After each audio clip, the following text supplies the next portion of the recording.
Today is July 16th, 2025. This is the A Block. The reason John, I should bring you in on this right from the get-go. I always hate it when I hear these other talk show hosts who give like a 3-minute preamble to the guests they're going to have, and they don't even let the guests say a word. So, John, good morning to you. Good morning to you, Brad. We don't need a big 3-minute wind-up, do we? No, we just get right to the meat and potatoes, right? The reason I mentioned... Well, easy there, Brad. The reason I mentioned the date is because we do this show live every single morning. Well, at least almost every single morning, Monday through Friday, from 7 to 8 o'clock Central Daylight Standard Time. Or no, it's just Central Daylight, same CDT. Central Daylight Time. And then we chop it up and we put it on the socials. It goes on to Facebook. It goes on to YouTube. It goes on to all the podcasts, Apple Podcasts. And, you know, John, from the very get-go, I said, John, we need to get the show on Apple Podcasts. And John kept saying, I don't know, Brad. I don't know if there are many people watch it on or listen to it on Apple Podcasts. John and I had this problem. You know, we had this fight off air. And I go, John, I think it needs to be on Apple. And John kept saying, no, Brad, we're just fine where we're at. Right, John? You know me, never pushing for constant excellence of execution, Brad. I'm always like, yeah, well, maybe we'll get it up sometime when it's convenient. Right. Okay. That's the reason I mentioned what date it is, because that gives you some context. Okay. That is the voice of John Combest. I will spell his last name, Combest. You put a John in front of it. It's not Jon, it's John. Put a .com after that, and it's not a .co, it's a .com, and you get johncombest.com, who puts together an incredible website for the past 23 days, every single day, never misses a day, and puts together this site with all the information you need to know to keep abreast, John. Come on, you going to make some comment? Brad Hildebrand, you're going to have some nasally old cat lady criticize you on email now or text. Because I said abreast. Keep you abreast of what's going on in the state of Missouri. Think of it as the Drudge Report before he sold out with Missouri content instead of national content. We bring in this gentleman right here. We dust him off, pull him out of the grave, and say, do your thing, sir. What's your name? I'm Casey Kasem. And off to the races. What do we start with? In third place, Brad, you have had such appropriate questions lately about the sick leave law. I'm glad that we brushed up on our knowledge of this topic because it is in the news today. A story from Kason Bayless of the Kansas City Star. Brad, we've talked extensively about how the Missouri legislature got rid of some of the provisions for the minimum wage and sick leave initiative that had been passed by voters in November of 2024. Lawmakers came in and said, no, I think we're going to change it. I don't think we need all this stuff in there because it was just state, it was just state statute, Brad. It wasn't in the state constitution. I bet you know where I'm going with this. Missouri Jobs with Justice has filed paperwork with the Secretary of State's office to put a constitutional amendment for minimum wage and sick leave on the ballot. Brad, the reason for this is that if this becomes enshrined in the Constitution, this being minimum wage and mandatory sick leave, state lawmakers can't come back and tinker with it. It would be in the Constitution and legislators and the governor can't mess with it anymore.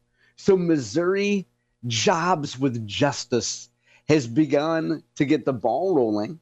This will mean even more signature gatherers at public buildings and parking lots. And I think we can expect, Brad, that they'll dump a bunch of money into this. You know, we'll get a lot of nationwide labor money on this, a lot of union money from Washington, D.C., and Missourians will get a chance to put this in the Constitution in 2026. And that following story was brought to you by the wackadoodle members of the Missouri Freedom Caucus and the ex-members, including Bill Eigel, current members. Tie it together, Brad. Why do you blame Bill Eigel for stuff like this? Because of the fact that, John, bear me out when I say this, okay?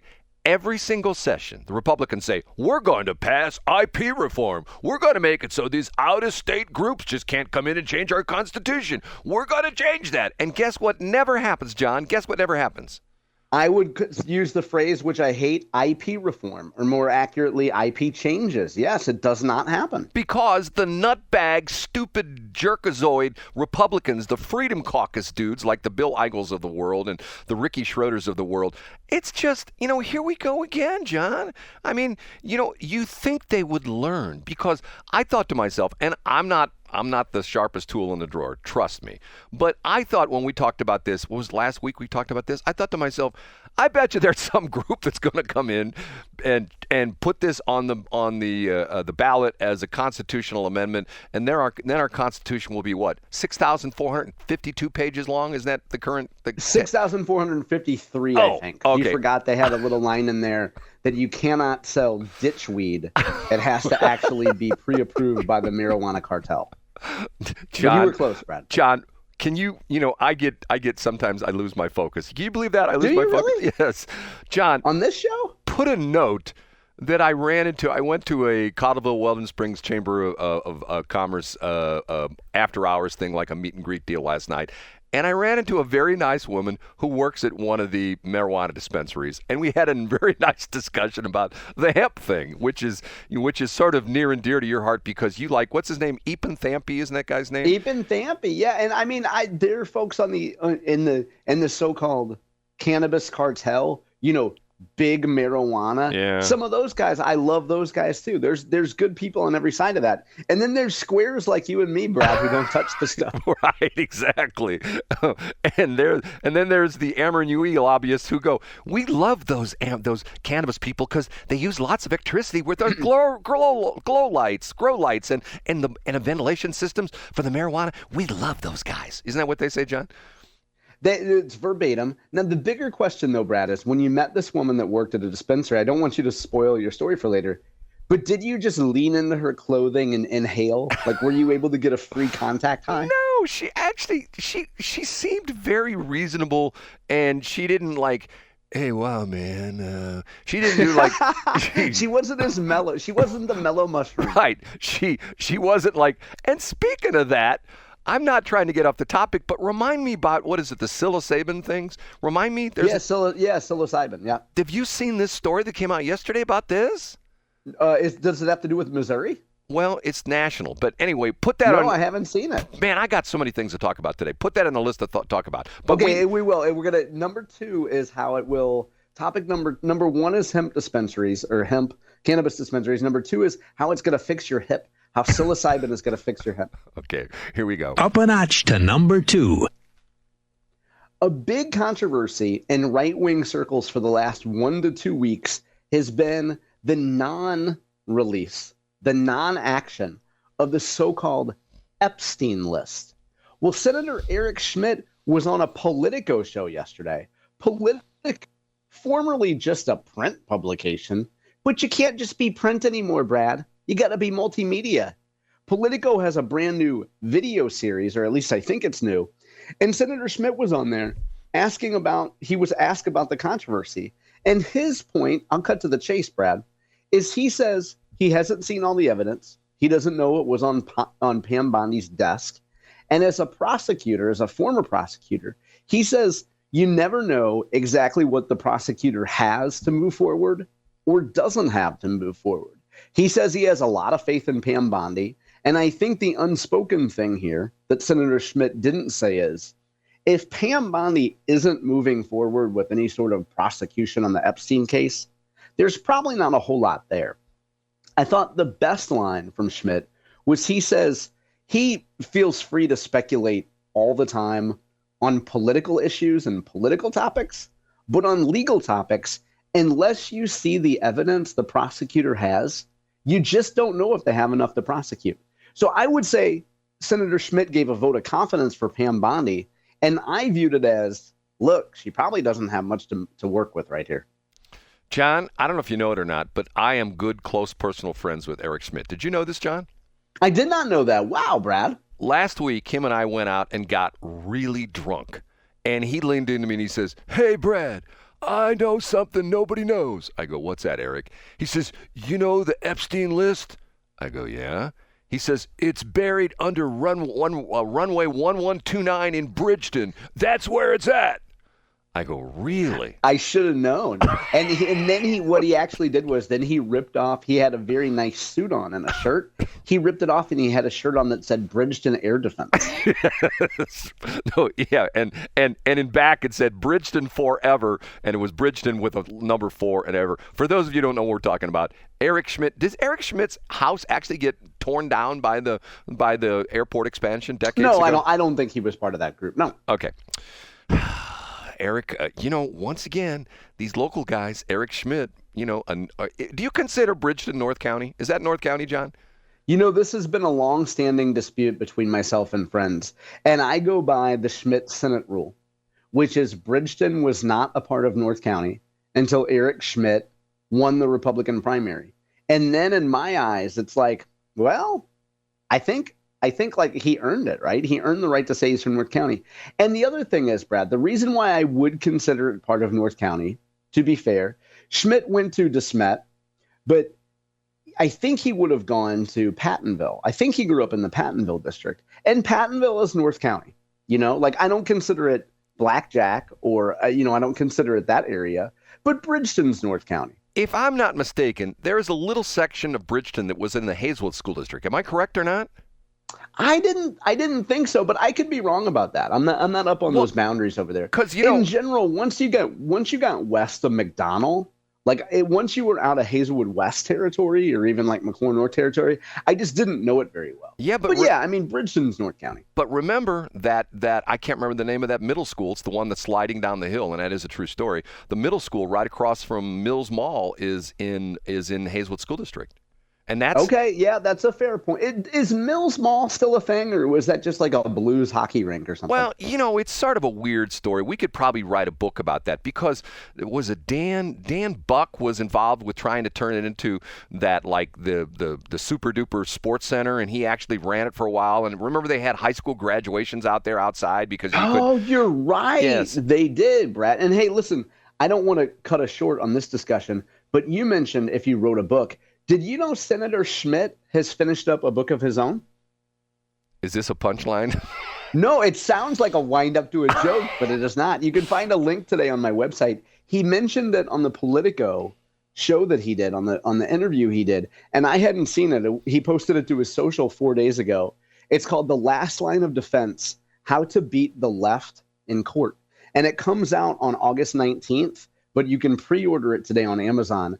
Folks who are interested can go to johncombest.com today and they can find a link. John, I just looked it up and I'm looking at the foreword to the book. It's written by Corey Bush. Could that be true? It is, yeah. And Wesley Bell. Yes. Okay, time for number 1. The number 1.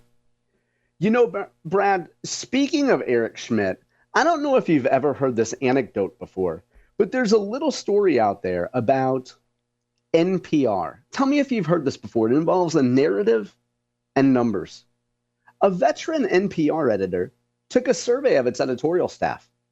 The final tally, 87 Democrats, 0.0 Republicans.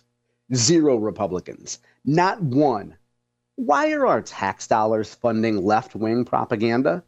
Tomorrow, which means today, I'm leading the Senate rescissions package that ends all tax money for NPR. This was posted to Senator Schmitt's social media yesterday afternoon. That's right, Brad. When you look at the federal budget, they have the ability to go back and do what are called rescissions, to go back and claw back money that has yet to be spent. There's a deadline. They have to claw back that money by Friday. And Senator Schmitt is leading the effort in the Senate to claw back the NPR money. Brad, I don't think you've ever expressed your opinion on taxpayers funding Corporation for Public Broadcasting and NPR. What do you think of this, Brad? John, it's funny you should mention that because yesterday afternoon and yesterday evening, I was listening to said NPR. And let me tell you, you and I would say things like, boy, they got their panties in a bunch. But if you're an NPR listener, you would say their undergarments are unfortunately misaligned. Would that probably be? They have misaligned between their gluteal region. Right. We got 3 minutes. Can I give you what first off, every 2 minutes, there's a promo giving an address for a website where you can go and support us in our fund, in our drive to tell these terrible Republicans they're just horrible people and we would never invite them to the Grove on Manchester. You know what I'm saying, John? Yeah, I've seen the promos, and they're on the web and they're on the radio then, too. Oh, my God. Do you know who, and I'm a too much frequent listener of NPR. Do you know who, I think I got this guy's name right. His name, who's calling me? A charity call at 7:17 in the morning. Hey, I gave at the office. Thanks. Okay. I'm sorry, John. I did answer that call. Okay. David Folkenflik. Have you ever heard of this guy's name? No. It sounds like something very vulgar, though. I know. David Folkenflik. He is the NPR media reporter or whatever the heck he is. Okay. He has this professor. And keep in mind, on NPR, if you have a discussion, you always have to have a professor. And, years ago, a friend of mine told me a very interesting anecdote. He says, you ever heard that phrase, that knowledge is power? And I said, yes, I've heard it before. He says, if that were true, all the professors would be billionaires and they'd control the world. And he said, application of knowledge is power, which has always stuck with me. Yes, great point, Brad. So what did Mr. Folkenflik have to say? Well, he gets this guy on there, this professor, and they jawbone about this and that and how the Republicans are all upset about blah, blah, blah, blah, blah, blah, blah, blah. And then he finally comes out and says, well, it is true that NPR has a liberal bias. I'm thinking to myself, hallelujah. I got out of the car, stopped on the highway, and I did the Snoopy dance around my car, and I thought, oh my God, I heard somebody in NPR admit that they're liberal. But they admitted reality and something that everybody knows. Right. He gave this song and dance about, but David Folkenflik was like, well, is it right for the government to take away our funding? Here's the interesting thing. In one breath, they brag about how independent they are. And if you listen to the promos for St. Louis Public Radio, their news story, we're fact-based and we are neutral. And it's like, yeah, and I'm Adolf Hitler, and I don't have a little crazy little mustache, and I love the Jewish people, okay? Tell me something that's true. I mean, and the bizarre part of it is they go into this crazy diatribe about news deserts. I am so tired of this news desert thing. But he did read one interesting, and the professor gave this statistic, and I actually pulled over and wrote it down. 75% of the journalists that were working in 2005 are no longer working. So in other words, 3/4 of the journalists who were around, and now we could say they're retired, but he's saying that if you take the overall aggregate number of journalists who were practicing journalism in 2005, that number has diminished by 75%. And I'm thinking to myself, okay, you know why that is, John?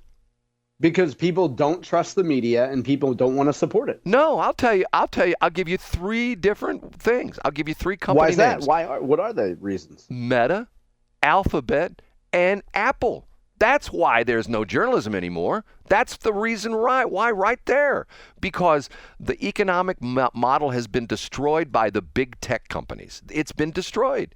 The economic model of journalism was newspapers, radio, television, was selling advertising. When the advertising goes away and when it's usurped by Facebook and Meta and Alphabet and Apple, nobody can afford to put out papers anymore. Nobody can afford to run news stations. Nobody can afford to run radio stations anymore because the revenue stream is gone. That's the reason right there. And, yeah, I get what you're saying, Brad. And the whole crazy thing about this news deserts. Okay, I say people are more in tune with the news right now than they ever have been. And why? Because the rise of the citizen journalist, the rise of the guy who shows up at the scene of an accident and shoots some video, the rise of somebody who goes to Jefferson City and does a video on the legislatures in the parking lot smoking ditchweed, the rise of the rise of people, the rise of men go into a Weldon Spring press conference and taking a picture of a guy in pirate shit. Yes, exactly.